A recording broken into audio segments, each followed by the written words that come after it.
Di Molkino, wilayah Krasnodar, Rusia, sebuah insiden kebakaran terjadi di bekas pangkalan perusahaan militer swasta Wagner, di mana bangunan administrasi, termasuk gedung yang menjadi kantor pusat, dilaporkan terbakar.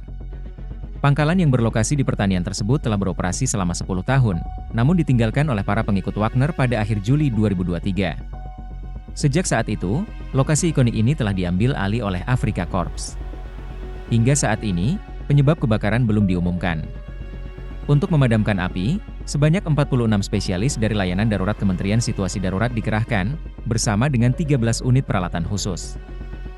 Sementara itu, video tersebut telah viral di media sosial Telegram pada Minggu, 22 September 2024. Kebakaran ini menambah deretan peristiwa yang menyelimuti pangkalan tersebut setelah pengunduran pasukan Wagner, menimbulkan pertanyaan mengenai masa depan lokasi yang sebelumnya menjadi pusat kegiatan militer.